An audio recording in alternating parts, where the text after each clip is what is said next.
Prem, love, this is not a word, this is a feeling. અને આપણે આને એક રમત બનાવી દીધી છે. 14th ફેબ્રુઆરી વેલેન્ટાઇન્સ ડે આવે છે અને છોકરાઓ છે એ મતલબ છોકરીઓને વિશ કરશે, ગિફ્ટ્સ આપશે, ચોકલેટ્સ આપશે. શું એ ત્યાં પૂરતું જ સીમિત છે? છોકરાઓના મનમાં ખાલી ચોકલેટ પૂરતી જ ભાવનાઓ છે, લાગણીઓ છે? ના, આ વસ્તુ છે એ કદાચ કહેવું અત્યારે મને થોડું ભારે લાગે છે. જીભ ઉપાડતા મને થોડું હૃદય ઉપર પથ્થર મૂકીને બોલી રહ્યો છું કે ખાલી ચોકલેટ પૂરતું સીમિત નથી આ વસ્તુ. જોઈએ છે શરીર. જે ઉંમરમાં તમારે કરિયર સેટ કરવાનું છે, જે ઉંમરમાં તમારે તમારું ભવિષ્ય બનાવવાનું છે, જે ઉંમરમાં તમારે ગોલ અચીવ કરવાના છે, જે ઉંમરમાં તમારે કમાવાનું છે, એ ઉંમરમાં જ્યાં ને ત્યાં આ રીતે ટાઈમ પાસમાં આજનું યુવાધન છે એ સમય વેડફે છે. હવે અત્યારે તો 8મા ધોરણથી લઈ અને છેક ઉંમર વટી જાય ત્યાં સુધીના પ્રેમના કિસ્સાઓ આવતા હોય છે. હવે 8મા ધોરણથી જે બાળકને ખબર નથી કે પ્રેમ શું છે, પ્રેમની એકચ્યુઅલ વ્યાખ્યા શું છે, લાગણી કોને કહેવાય, એકબીજાની સંભાળ કોને કહેવાય, કેર કોને કહેવાય, એ ઉંમરમાં લોકોને પ્રેમ થઈ જાય છે. અજુગતું લાગે છે મને આ સાંભળીને. 9મા 10મામાં છાશવારે આવા સ્કૂલમાં કિસ્સાઓ આવતા હોય છે. એ અલગ વાત છે કે ક્યાંક ને ક્યાંક દબાઈ જતા હોય વાલીઓ દ્વારા, શિક્ષકો દ્વારા કે સ્કૂલ દ્વારા. પણ ચિંતાનો વિષય તો ખરો કે એકબીજા છે લેટર આપતા હોય છે. હવે તો મોબાઈલનો જમાનો થઈ ગયો, ઇન્સ્ટાગ્રામમાં મેસેજીસ હોય. આ પ્રેમ નથી. ના, પ્રેમ ક્યારેય આ ન હોઈ શકે. Prem is care, love is care. પ્રેમ એ સંભાળ છે. એકબીજાની નાની નાની બાબતોનું ધ્યાન રાખવું એને પ્રેમ કહેવાય. કઈ બાબતમાં સામેવાળું પાત્ર ખુશ થશે, કઈ બાબતમાં એને મારી વાતથી, મારી હરકતથી, મારી એક્શન્સથી સામેવાળા પાત્રને દુઃખ લાગશે, એનું જ્યારે તમને ભાન થાય એને પ્રેમ કહેવાય. પ્રેમ સામેવાળા વ્યક્તિને જો તમારી બાબતથી ખોટું લાગ્યું હોય તો તમને મનાવવા માટેની હિંમત, ઝૂકવા માટેની હિંમત પણ જોઈએ, એને પ્રેમ કહેવાય. પ્રેમ એટલે તમારી ખુશીઓ ખપાવી અને સામેવાળા પાત્રને ખુશ રાખવા, એને પ્રેમ કહેવાય. અને જે ઉંમરમાં ઇવન આપણું ઇન્ડિયન ગવર્મેન્ટ છે એ 18 વર્ષ પછી તમને મતદાનનો હક આપે છે, એટલે મેચ્યોરિટી એજ છે તમારી 18 વર્ષ પછી આવે એવું સરકાર માને છે. તો પછી આપણે 12, 13, 14, 15 વર્ષે છે એ આપણે પ્રેમમાં પડી જતા હોઈએ છીએ. ભાઈ બહાર નીકળો એમાંથી, કાંઈ છે નહીં એમાં. કરિયર ઉપર ફોકસ કરો, બાકી બધું આપોઆપ તમારા સુધી આવશે. લાઈફને સેટ કરો, તમારા ગોલ ક્લિયર કરો, વિઝન ક્લિયર કરો, એ સુધી પહોંચવા માટેની હરીફાઈમાં ઉતરી જાઓ, બાકી બધું આપોઆપ આવશે. વેલેન્ટાઇન્સ ડે આપણે ઉજવી, કોઈને પ્રપોઝ કરીએ. હા, પ્રપોઝ, અચ્છા. સતત ને સતત મગજ ત્યાં ને ત્યાં રાખવું, તમારું ફોકસ છે હટીને કોઈ છોકરો કે છોકરીમાં અટકાવવું. જ્યારે ખાસ કરીને બોર્ડની પરીક્ષાઓ આવતી હોય, બટ સ્ટીલ આપણે સામેવાળી વ્યક્તિને કેમ રાજી કરીએ કે જે મને હા પાડી દે, જેનાથી મને હા પાડી દે. એ વિચારોમાં સમય ન વેડફો, ભણવા ઉપર ફોકસ કરો. પ્રેમ કરવો છે, દિલ ખોલીને કરવો છે, તમારા પોતાના ઘરમાં રહેલા પાત્રોને કરો. લાગણીઓ ખર્ચવી છે, કોઈને રાજી કરવા છે, કોઈને ખુશ કરવા છે, તો ઘરમાં રહેલા વ્યક્તિઓને ખુશ કરો. પ્રેમ કરાય, ના નથી પાડતો, હું પ્રેમનો વિરોધી છું જ નહીં. પણ પ્રેમની એક સર્ટેન એજ હોય. જ્યારે કરિયરમાં સેટ હોવ, તમે લાઈફમાં કંઈક મેળવ્યું હોય, તમારી જવાબદારી લેવા માટે તમે જવાબદાર બન્યા હોય, સામેવાળા પાત્રની જવાબદારી લેવા માટે પણ તમે જવાબદાર બન્યા હોય, ત્યારે જઈને પ્રેમ કરાય. પ્રેમની ના હતી જ નહીં, ક્યારેય નથી. પ્રેમ છે એક પ્યોર ફિલિંગ છે, પ્યોર. એમાં કોઈ જ પ્રકારની મિલાવટ ના હોય, કોઈ જ પ્રકારનું સ્વાર્થપણું ના હોય, નિસ્વાર્થ હોય, એને પ્રેમ કહેવાય. જ્યારે અત્યારે તમે જે કરી રહ્યા છો એમાં તમારો પૂરેપૂરો સ્વાર્થ છે, સામેવાળા વ્યક્તિને પામવું છે. સામેવાળું વ્યક્તિ કે પાત્ર, હવે તમે છોકરો છો તો સામે છોકરી, છોકરી છો તો સામે છોકરા, એને તમારે પામવાની ભૂખ છે. ના, એ ક્યારેય પ્રેમ નથી.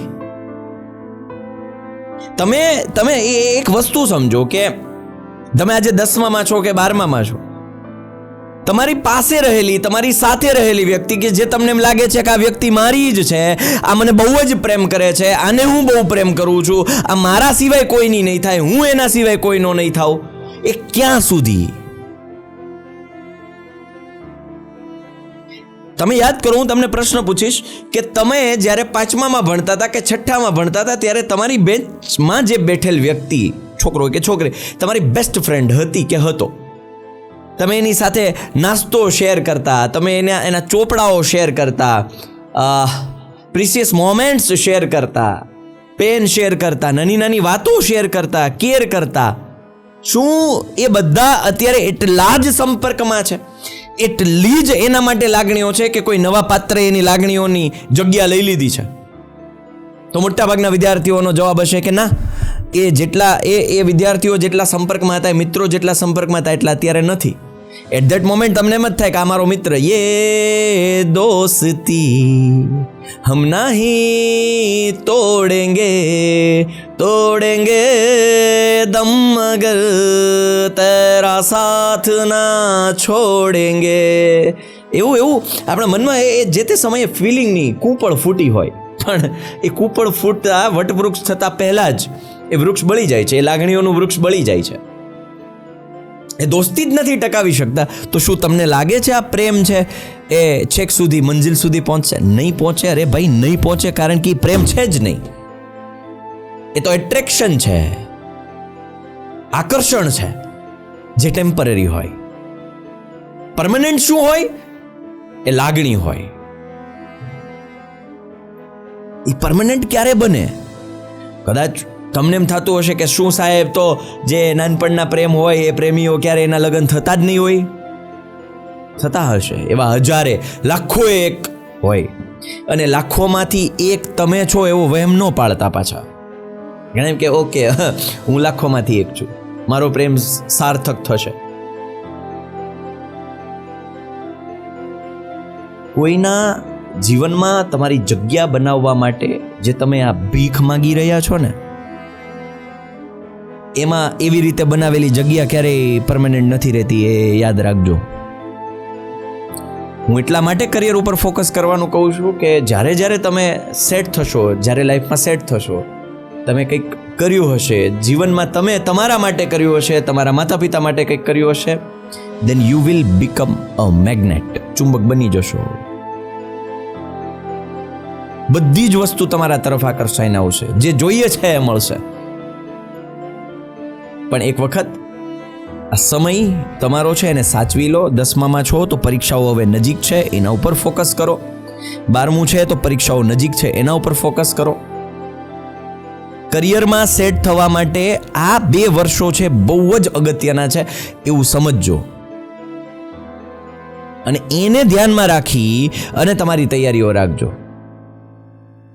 મારી ફ્રેન્ડ છે કે મારો ફ્રેન્ડ છે, એને થયું હશે, એને તૈયારી થઈ હશે, એને નહીં થઈ હોય, એ ચિંતા ન કરો. તમને તમારી તૈયારી થઈ છે, તમારો જે ટાર્ગેટ છે એ અચીવ કરવા માટેની જે તૈયારીઓ જોઈએ એ થઈ છે.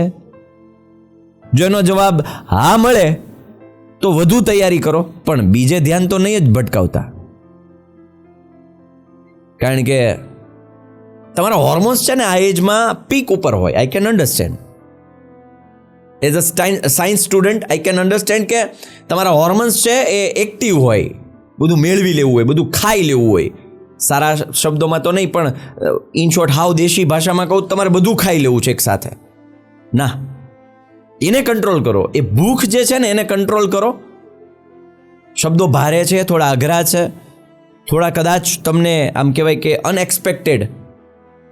અનપેક્ષિત શબ્દો તમારા કર્ણપટલ ઉપર અથડાતા હશે, પણ મારે કેવું અત્યારે જરૂરી છે એટલા માટે કહું છું. વેલેન્ટાઇન્સ ડે આવે છે એટલે બધા ફોકસ ક્યાં હોય? હટી જાય. ગમતા પાત્ર ઉપર ફોકસ આવી જાય. કેમ ભાઈ? પરીક્ષા તો હજી બી તો એમને ઊભી જ છે, એ તો નજીક આવી રહી છે, એના ઉપર ફોકસ કરો. ઠીક છે? એટલે ખાસ પછી હું તમને કહીશ ને કે આ પ્રેમ નથી તો કદાચ હું કડવો લાગીશ. ઘણા આમાંથી 80% લોકોના જીવનમાં કોઈ ગમતું પાત્ર હશે, ચાહે વન સાઇડેડ હોય કે ટુ સાઇડેડ હોય. કોઈ છોકરાને કોઈ છોકરી ગમતી હશે, કોઈ છોકરીને કોઈ છોકરા ગમતા હશે, અને આ એજ ઉપર થાય એ સ્વાભાવિક છે. પણ એમાં ને એમાં રચ્યું પચ્યું રહેવું એ સ્વાભાવિક નથી, અને એ એક્સેપ્ટેબલ પણ નથી. એ એક્સેપ્ટ ના કરી શકાય, અસ્વીકૃત છે. કારણ કે આકર્ષણ થાય અને એમાં ને એમાં રચ્યા પચ્યા રહો છો તો બાકીનું બધું તમારા માટે છે એનું શું? તમને આકર્ષણ છે એ વ્યક્તિ માટે જો તમે બધું કરતા હોય તો તમને જે ખરા અર્થમાં પ્રેમ કરે છે એ માતા પિતાનું શું? તમને જે નિસ્વાર્થ તમારી સાથે તમારી કેર કરે છે એ કુટુંબીજનોનું શું? એના સપનાઓને કઈ હદ સુધી ન્યાય મળશે? એની અપેક્ષાઓ છે એને કયા લેવલ સુધી તમે ફૂલફિલ કરી શકશો? જ્યારે તમારું ધ્યાન તો થર્ડ પાર્ટીને ખુશ રાખવામાં છે. આ જે નિબ્બા નિબ્બી લવ કરો છો ને, થોડું હસવું આવશે, એ બંધ કરી દો, એમાંથી બહાર નીકળો. કારણ કે જ્યારે એ તમને ના પાડશે ને એ જ્યારે તમારી લાઈફમાંથી જશે, અગેન પાછી તમારી નુકસાની છે.